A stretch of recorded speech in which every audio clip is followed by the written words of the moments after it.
morning, everyone. Good evening, good afternoon, wherever you are, and welcome to this week's Weekly Energy Boost. My name is Elisheva, and I'm here this morning with David. And on the coattails of the last few shows, we're carrying on the conversation about living fearlessly, being the true you. Today, we're going to focus on getting real about who we are, where we are, and what we need to do next to get to our next level of fulfillment. We do this every week. The Weekly Energy Boost is a 7-day spiritual energy forecast. We share with you what to expect, how to navigate through what to expect, and our goal is that you take those life lessons and those strategies into your daily lives year-round. That's right. And for people who are joining us for the first time, because our audience is growing every week, Kabbalah is universal spiritual wisdom. And the way we utilize Kabbalah in our show is we use that as a foundation, as a baseline, and we bring in real world life scenarios, as well as different teachings and practices that people are aligned with and are aligned energetically with Kabbalah. And we give you practical tools of how to shift to a new reality and have miracles for the coming week. One of the things I heard after last week's show, and David, maybe you got some feedback as well.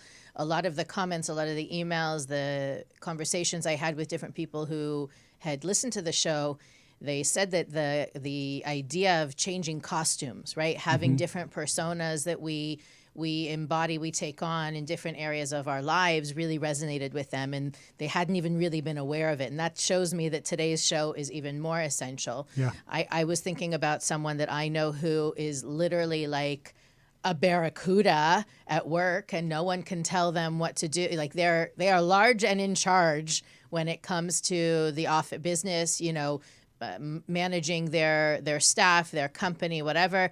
And then they get home and they're like a doormat. And What do you mean they're a doormat? Like they're the people pleaser. They're the subservient, answering, being at everybody's beck and call. No voice, no identity. And to get that person to realize they are the same person, not that they necessarily need to be the barracuda at home either, but that first of all, the costume change isn't really helping anybody else. But the recognition that the same strength that they have at work can be used at home, and the same softness that they have at home can also be an asset when it comes to dealing with people and situations at work. So part of what I feel is important to share is that, just because you've had this identity, I said barracuda, I'm a shark, or I'm a divorcee, or I'm a only child, or I'm a orphan, or, we have these names, these labels that we give ourselves. Even those of us who are on a spiritual journey, we've come to say, well, I'm the introvert, or I'm the type A, or I am the, we give ourselves these labels. And here comes Kabbalah and says, it's essential to know who you are, right? You can't work with anything if you haven't identified it and accepted it, but that the key word is knowledge and acceptance. And only then can you really build a foundation on your strengths and transform your weaknesses. And we're going to continue that dialogue this week with how to be authentic, because it is exhausting being so many different Being things. on Broadway and needing to change costumes in every scene. It's exhausting. It is. Reacting constantly to what people need and the way they want you to be. And I've seen this so many times in our classes. We just started Kabbalah 1 a couple weeks ago. And one of the comments that people said this time, and they've said it many times before, is, I wish I was exposed to this when I was just 15 years old, as opposed to having to learn lessons the hard way.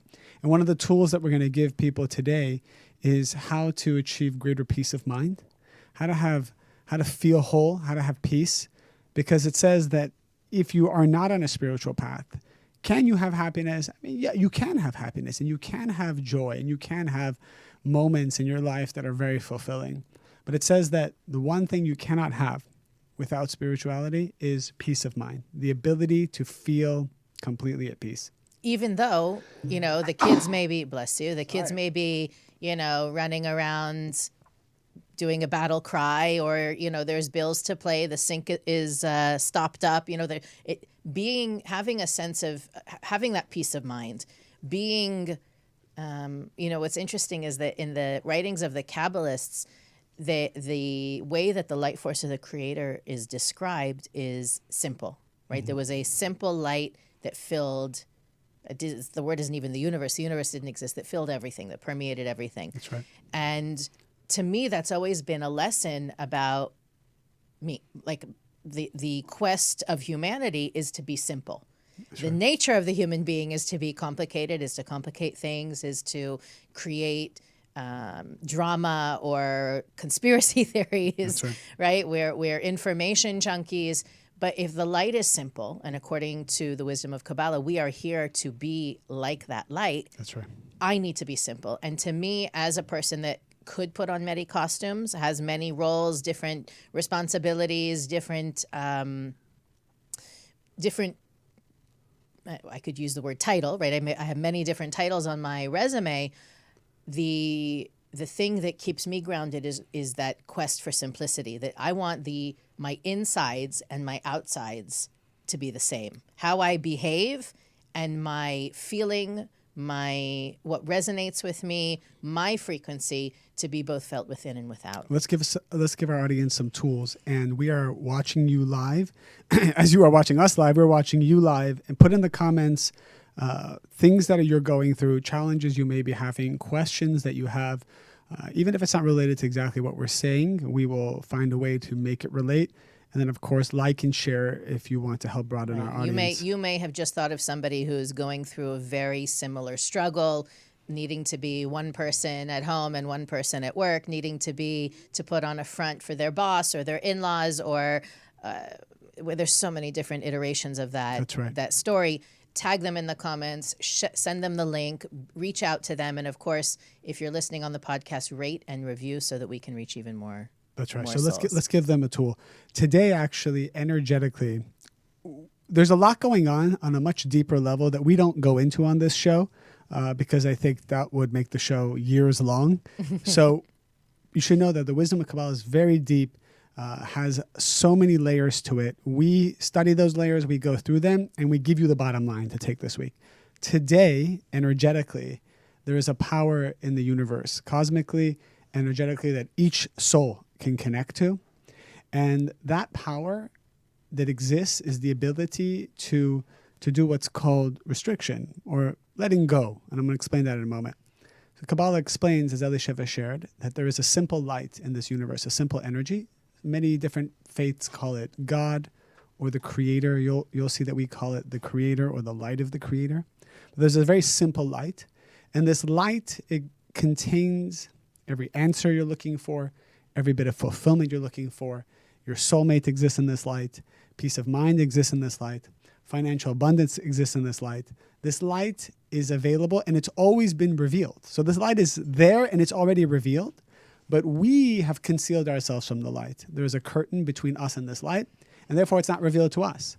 So I have a question, and the fact that I don't know the answer to my question, or you want to know about a decision you need to make, a big decision in your life. You're looking for clarity. And you don't have that clarity. First thing you need to know is that the Kabbalists explain the clarity is there. If you have a desire for clarity, it means the clarity is there.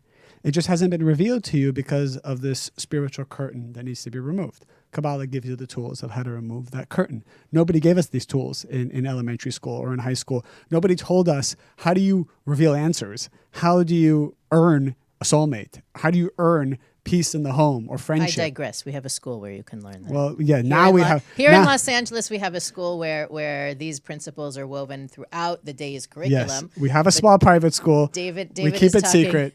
David is talking about he and I, who ironically did find this wisdom as teenagers. Yes. We went to conventional high schools like the other 7 billion people in this world, and we did not have spiritual wisdom given to us this way.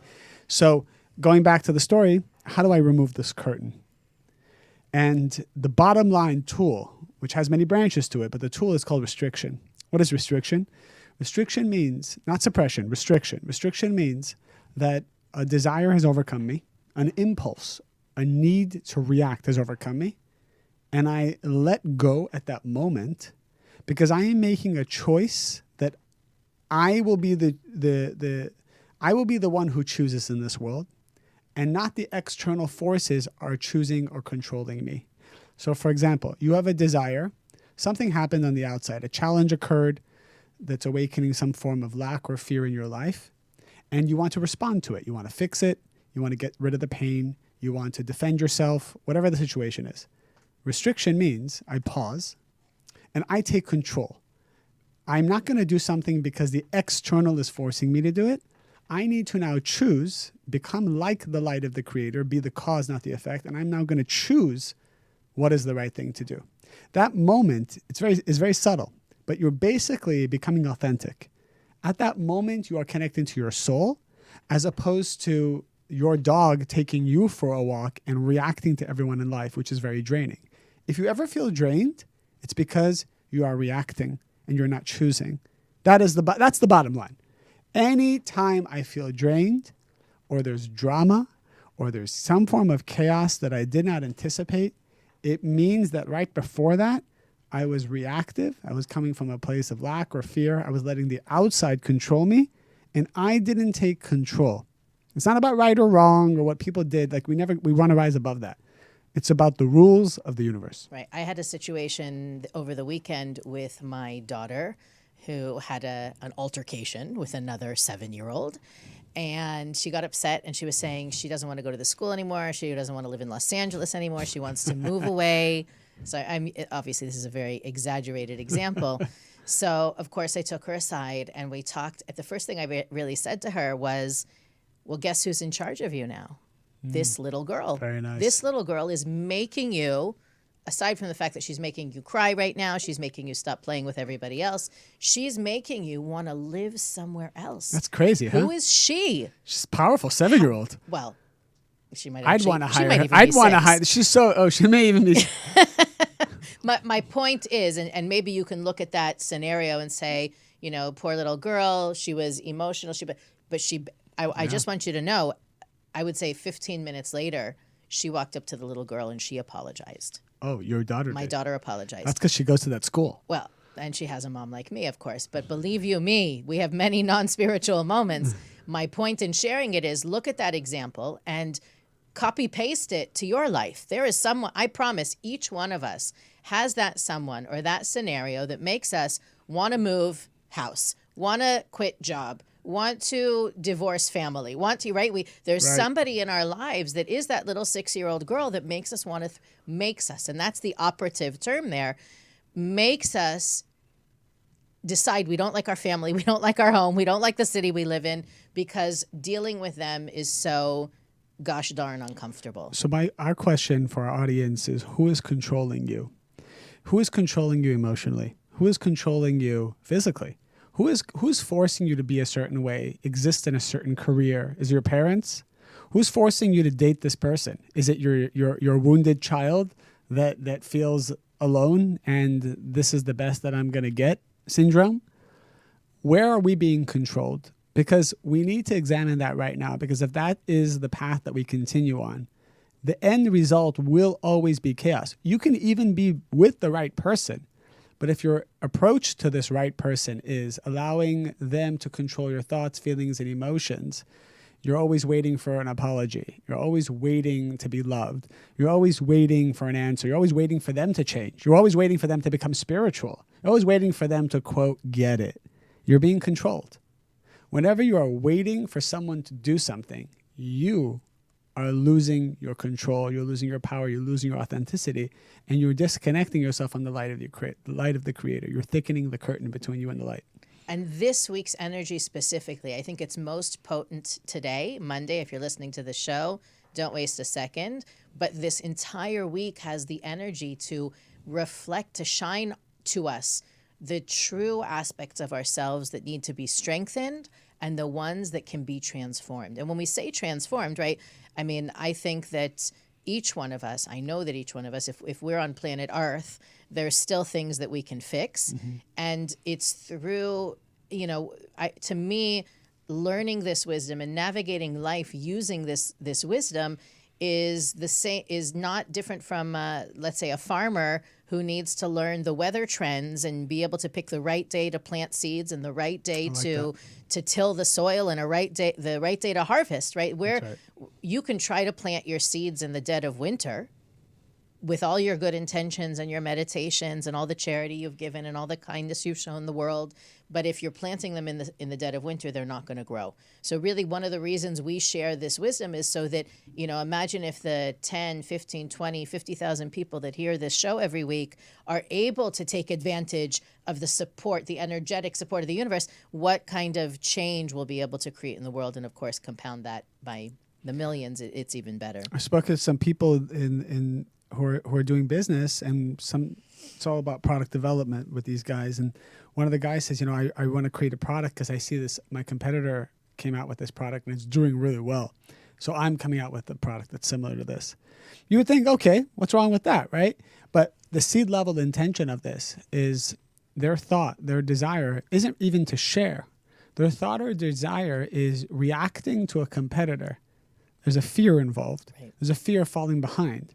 So the seed level intention of this is reactive. It's disconnected from the light of the creator.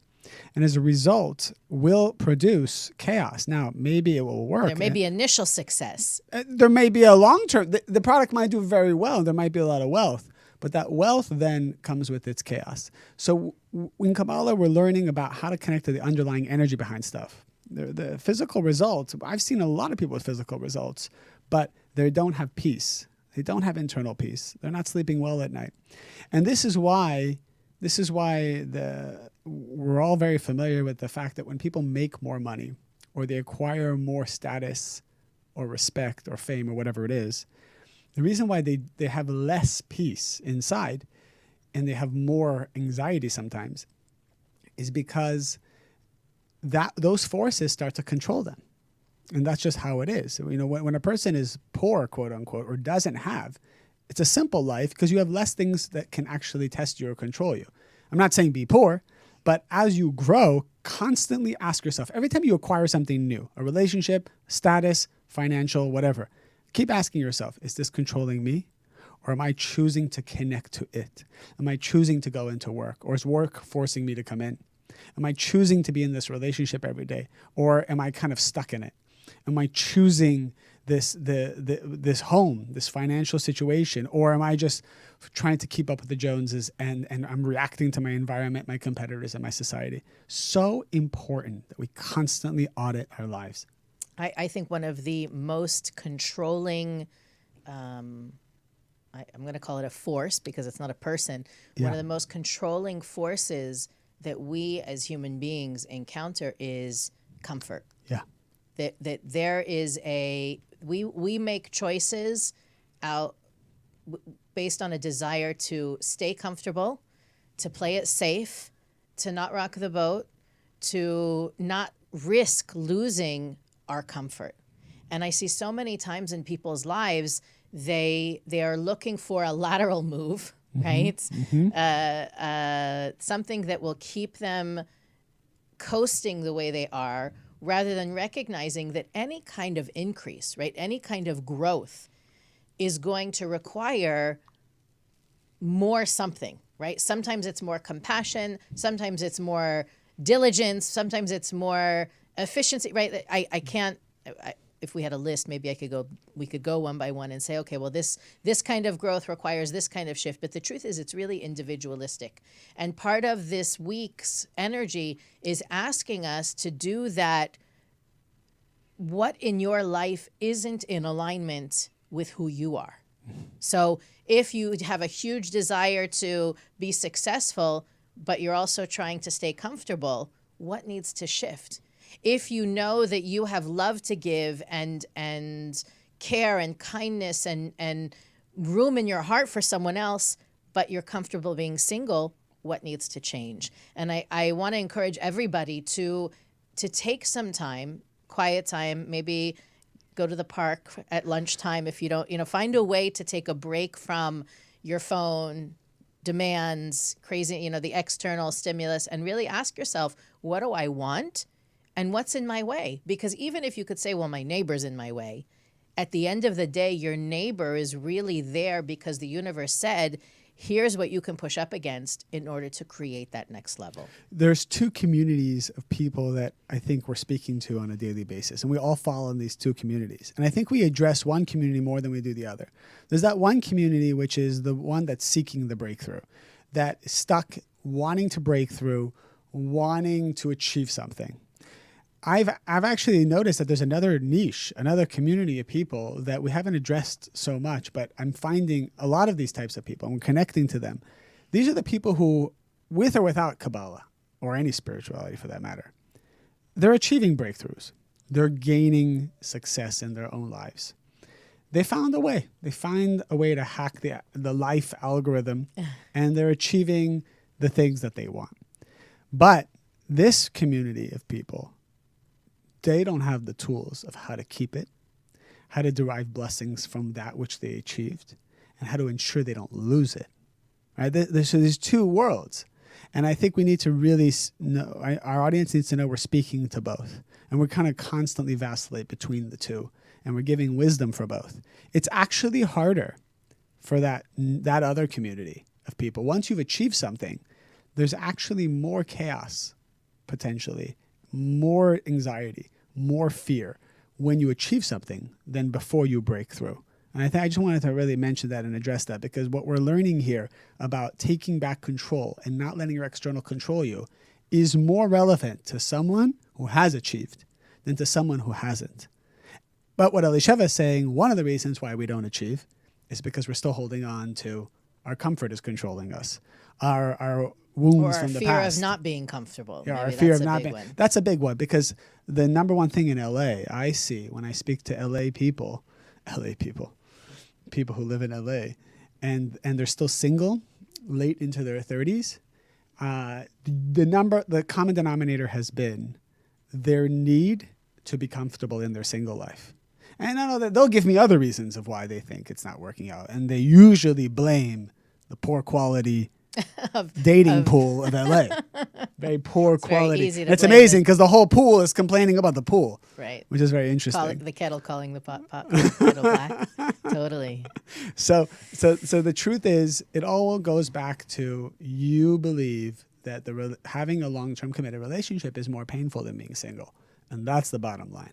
That is the bottom line. Because guess what? Eskimos get married. People in villages that have like tribal villages.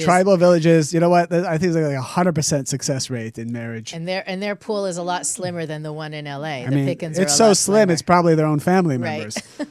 and it still works out. They still figure it out because you know what? And the divorce rate is much lower. Oh my God, much. And you know what it is? Because they realize being single is much more painful than combining tribes and households. Well, I'll tell you something that I learned many, many years ago in my studies, that if you want to know your true essence, look at yourself when you're in sharing mode.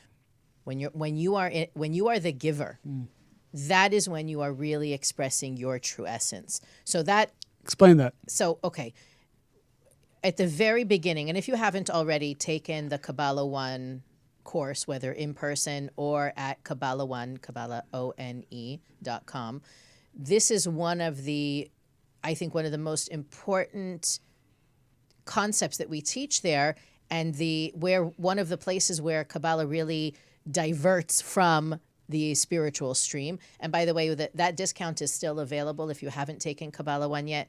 By using the web code promo code WEB30, you can take Kabbalah1.com 30% off in English or in Spanish. So you can share that with your Spanish-speaking friends as well. The Latin community, our followers, it's huge. It's subtitled in Spanish. It's subtitled in Spanish, but at least you're able to tap into that same David Ghiyam wisdom. There's many other teachers involved, but yes. Yes, of course. But I can say that. You can't say that. So one of the concepts that we learn in Kabbalah1.com is that in our effort to become more like the creator, of all fulfillment, we need to embody those creator-like qualities. And when you think of the creator, again, whether you call it God, creator, spirit, universe, whatever you call that force, it is a beneficent force. Yeah. It is a force of giving, sharing, compassion, expansion. There is only goodness that emanates from that source. So the more we are like that source, the greater the affinity between us and that source, the more fulfilled we will be. And there's a whole backstory you get when you take the course. We don't have a year every week to teach, to share with you guys, but that there is a reason for that. It's not just a principle and you got to hold on to it. The more that we express those qualities within us, the more fulfillment we'll receive. That's right. And that is why Kabbalah teaches that relationships are the most powerful spiritual tool. That through growing together, and you only mean having a significant other, although having a significant other provides that greatest opportunity to love unconditionally, to support unconditionally.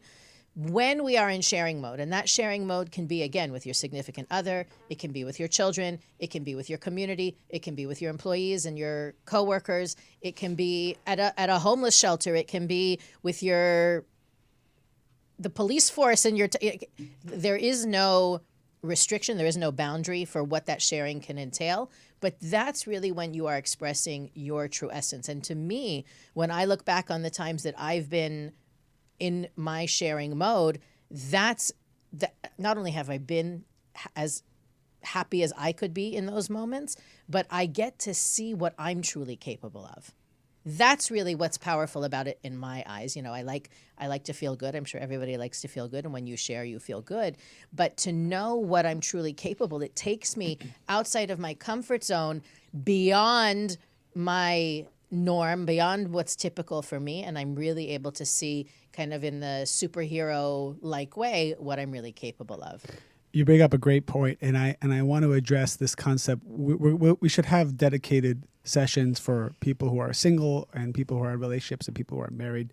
I think we do address them here and there, but a full show dedicated to it. I do believe that one of the most powerful things, based on what you just said, is the relationship, that the long-term committed relationship you have, whether you are married or not, but if you're in a long-term committed relationship, if that is done right, that can be the seed level, the nucleus, the source of energy that will bring blessing to every other part of your life. And I'll give you an example. I know people who aren't that spiritual. They make so many mistakes, but what they do right is they have what's called peace in the home. They have a mutual respect with their partner. They have disagreements, but there's never space between them. There's no chaos. There's respect both internally and externally, meaning the man or the woman, there's no like things on the side, weird. The man is focused 100% taking responsibility to have peace in the home, and so is the woman. And when those two forces come together with unity in a home, it says, the Kabbalah says, so many blessings come. So many other things just work out, as opposed to the opposite, which is the man or the woman is out in the town and they're doing great and they're changing the world and they're spiritual with other people, right? But it's very easy to be spiritual with other people. You can't fake being spiritual in the home. You can put on a good, I can come on a show and put up a good show for 45 minutes and banter with Elisheva, and it all looks great, and people might say, wow, it's just very spiritual. But in the home, you can't fake it. I remember just last night, we were putting the kids to bed, and my wife's like, as we're putting our youngest to bed, she's like, can I give you some advice of how to up your giving game? I think it needs a little upping. And I'm like, how did you even know or see that? I even, she gave me some advice. And I realized I can't hide it in the home. Right. You can't, the home is designed to show you the cavities in your teeth, in your spiritual teeth. And it depends on how you want to react to that. You want to be defensive, you want to throw it back at their cavity, then you don't have peace in the home. Well, you have cavities too. Yeah, you have cavities. What about your cavities? Right, that's the usual response. And then there's no peace in the home, and there's no transformation, and there's no respect, and as a result, the blessings die, right? So the business starts to have chaos. I usually tell men come to me and tell me I have chaos in my business. Top 3 things I ask them, what's going on at home? I say number 1, before I even get to the home, I said, are you watching porn? That's the first question. I'm sorry, I just got to throw it out there. That kind of, that negativity in that world actually creates financial chaos. So I say, are you doing anything that you shouldn't be doing in that lust world. And let's say they pass that test. My second question is, how's your relationship at home? And usually they may say, great. If I ask the wife will have a list of things that Right. he's not doing right. Debt. She will bring you the list of debt.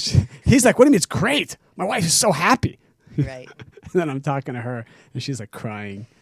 So the bottom line is that got to audit the home.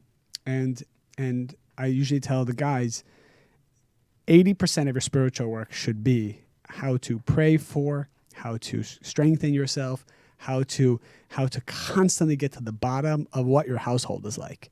This is a spiritual life hack. That's where the majority of your blessings are going to come from, not on all the other amazing things you're doing out there in the world. I actually started a relationships course last week, and the main concept in that first class was, you want to have a great relationship, act like the light. At every moment and at all costs. Now, is that actionable 24/7? No, we all fall and scrape our knees here and there. But if that's the goal, right? If the goal is, for example, David's wife says to him that, he can say, no, honey, please. No. He can come up with See, I'm the Kabbalah teacher here. He can have his excuses. He can have his, and sometimes it comes out, the deflection comes out with humor. Yeah. Right? Honey, the kids are listening. Or, can we table that? It comes light and it comes across funny. But the truth is, in being the light in that situation means embracing, welcoming, right. enjoying, allowing, I think, to me, That's right. It's in very my experience, one of the most powerful ways to act like the light is to empower the other person to share. That's right. Right? Now, that doesn't mean that you get to walk around throughout the week, oh, I'm going to act like the light. You can share with me now. That's not how it works. But in the example that David gave, even if he internally feels the resistance to listen, by allowing her to share, he's already flipped the switch. That's right. Right? And so when part of this assessment that we're inviting you guys to do this week is, if you truly want light at home, what are the things you're doing that are blocking out the light or dimming the light? Maybe dimming is a better, prettier way to say it. We all have things that we do that dim the light.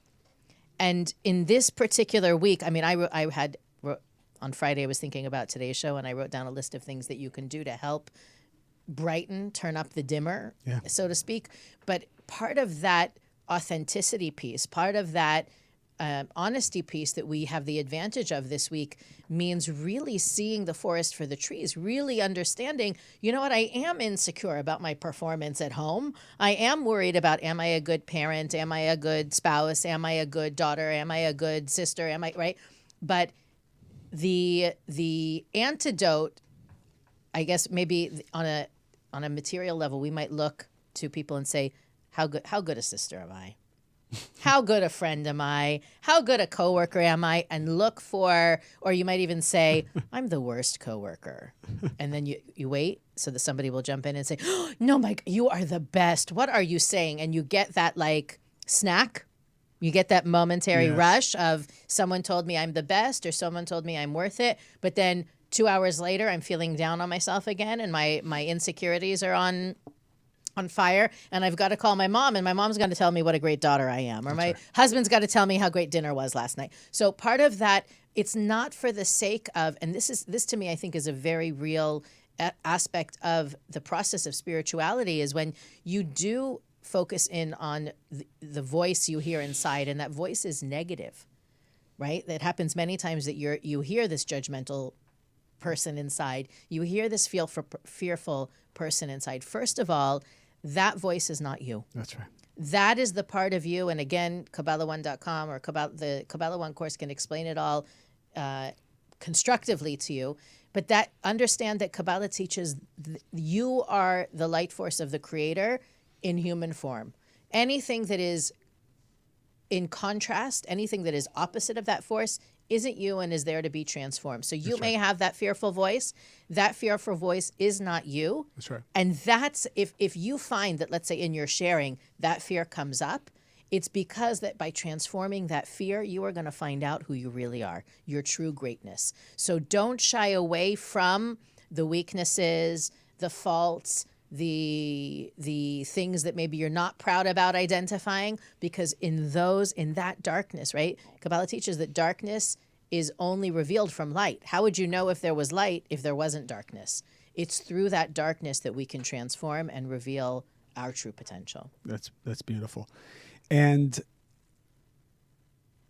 to summarize, this week we have the strength to become the authentic person, to take back the control, to not be influenced by external lust, the need for respect, the need for an apology, the need for someone to come and heal us, right? This idea that someone's going to come heal me. Got to let go of these belief systems. Or that both of you, your partner needs to be spiritual in order for there to be light in the relationship. So, people are writing about that. Oh, People, that's funny. Oh, did you say that? No, Because- yeah. I'm saying that I think one So of the... what is a tool that can be used if your partner is not spiritual? So this is the thing. That is... Okay, I'm sorry and I'm not sorry, but that's never an excuse. Right. No one, and then maybe it's important that it's being asked because we need to say it explicitly, no one can prevent you from revealing light. I spoke to someone not too long ago, and they said, my wife disrespected me in public. Can you speak with her about that? So I said, all I know is that this is what I say to men, and I would say something different to women, and either one can't hear what I say to either one. But I say to the man, I say, all I know is you are the one responsible for peace in the home, and if you don't have it, I hold you accountable. And if your partner or your wife is disrespecting you, I want you to tell me how you've disrespected the Creator, because that's usually what happens. When we are disrespecting, quote unquote, the laws of the universe, then people start to not respect us. That's just how it works. When we are in line with the laws of the universe, it's written by the sages that even your enemies will come make peace with you. Even people who hate you will start to love you as you transform yourself and you overcome your fears and negativity. I had a student of mine share with me a really beautiful story that one of the things that she had been working on was anger, right? When things are not, people don't do what they're supposed to. And again, as our teacher, Rav Berg, used to say, for all the right reasons, right? She was getting angry for good reason. That's right. This was not illogical, unexplainable anger. This was totally justifiable anger. People are being idiots around her. No, I'm kidding.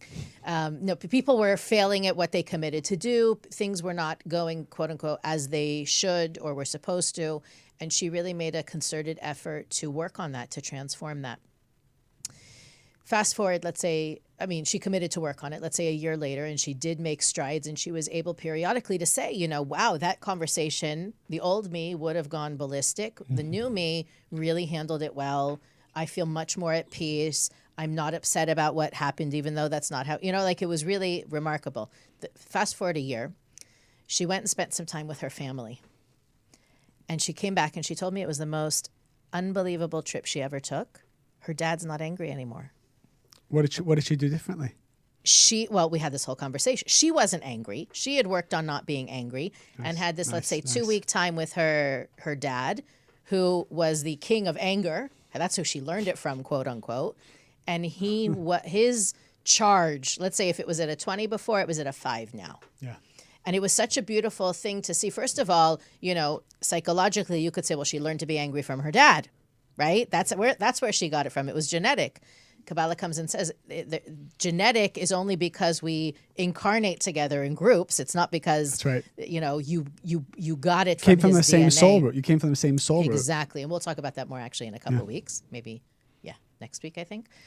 That's right. But next week. The beauty was for her to be able to see how her internal work impacted a relationship that she had, a long-lasting, important relationship that she had without her working with the person on it. That's right. She was doing the internal work even before she connected with that person. Right. And what a difference her own, the ripple effect right? The fact that her transformation was able to create space for her father to go through that transformation as well. And that's what I love about Kabbalah.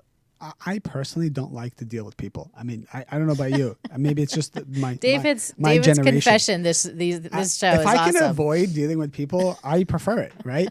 So, and I'm thinking to myself, how do I create a miracle between me and somebody else? The fact that people think you have to even engage with somebody, that's a false belief system.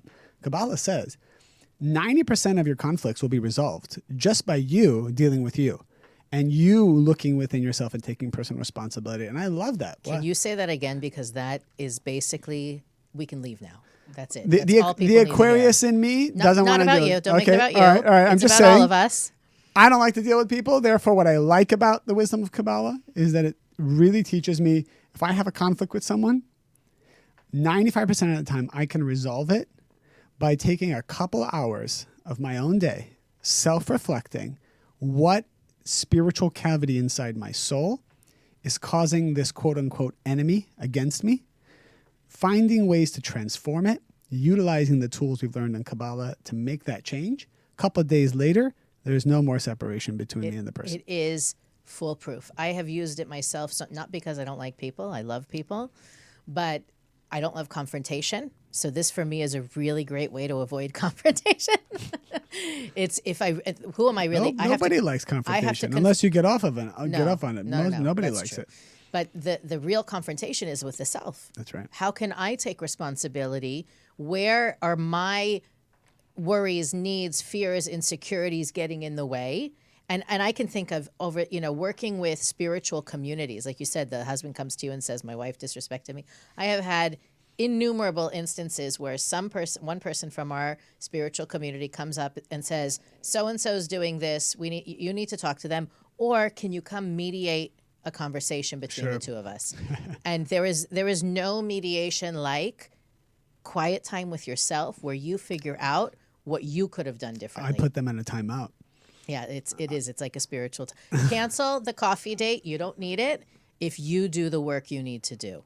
And well, I need to tell him what he did wrong. No, he needs to have his own coffee break. We'll get there. He needs to have his coffee break with himself to figure out where if both people do that work, eventually the coffee date becomes fun and social and exciting, and there's no longer any resolution to create because each one of us has been pushing each other's button so that the individual will do the work, not so that I'll work on you and you'll work on me. All I know is that it works out. And last 2 minutes, this week, the energy will support you to releasing yourself from the blame, the fear, the guilt, anything that is externally controlling you. Don't let this week go by and not having taken advantage of this. I'm sure a lot of people are still upset with their dads about something. I'm sure a lot of people are upset with X this or X that. And a way you know you've transformed is when you can look back and not feel hatred for someone. That's how you know you've transformed. And it can be the worst thing they've done, but you have transformed your soul and you've gone to your new destiny when you can look back and you just feel no animosity. If anything, you feel close to the person who hurt you. You don't have to talk with them. You don't have to have a relationship with them. I'm just saying you feel close. Do an audit. Make sure people don't have a leash around your neck, that you're allowing that leash to be there. This is the week that's going to support you to do so. And we have a question here. I think it's very relevant, and I'm glad it came up even at the end. If you have the tendency to beat yourself up when you do that self-auditing, if you don't like the things you see, my suggestion to you as one of those people that definitely coming into this practice felt it all too easy to say, why bother? I'm the worst. How can it get any better? Play scavenger hunt. That really, to me, when I started to look at it like a puzzle that needs to be solved, I'm not here to beat myself up. I need to find, let's put it this way, and I'm honestly asking our audience this question. If you have a leak in the plumbing where you live, right? You have a leak, which means that every so often you can't flush the toilet, you can't take a shower, you can't do your dishes. What are all the other reasons? You can't wash your clothes. Do you want to find the leak or do you not? You do, right? You're actually willing to pay someone to put a camera into your plumbing to find the leak. Am I right? That's correct. It's the same thing. When you find that leak, are you happy or are you sad? David? I mean, I'm overwhelmed with joy. Right? You are so grateful you might even tip the plumber, right? This is spiritual work. It is not different. Your work is to find the leak. And it's not about the faulty dishwasher, the faulty shower head, the faulty garbage disposal. No, the toilet doesn't. If you can find this leak, all of the relationships in your life will be better. Get excited to find it. It is because it's not actually you. It's no flaw on you. It's no reflection on whether you're good or bad.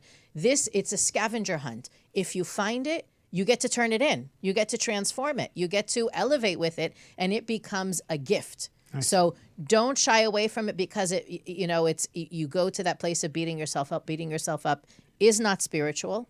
It does not reveal any light.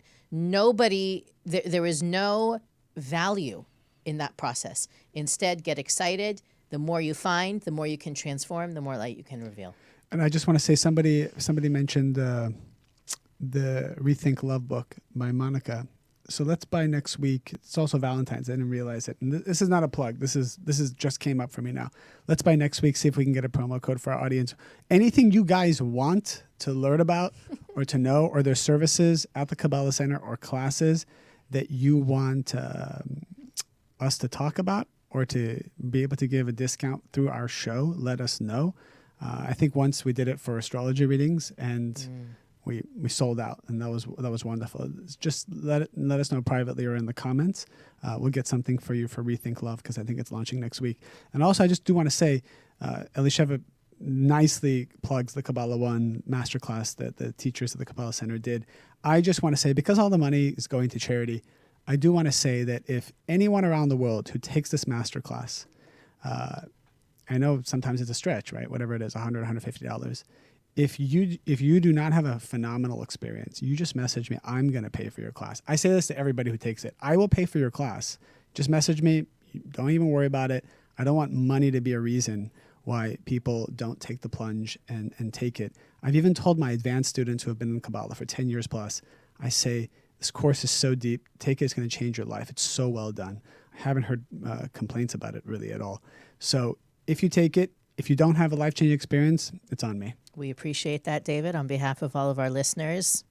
And it's all going to a good cause. Thanks for opening your wallet, of course. I want to remind everybody real quick, we are on Facebook, IGTV, YouTube, iHeartRadio, iTunes, Spotify, Google Play, CastBox, and Stitcher. If you have questions or comments, you can continue to post them. We'll answer them throughout the week. You can always email us at energyboost@kabbalah.com. Have a honest, authentic, real week with yourself, and we'll see you next Monday on the Weekly Energy Boost.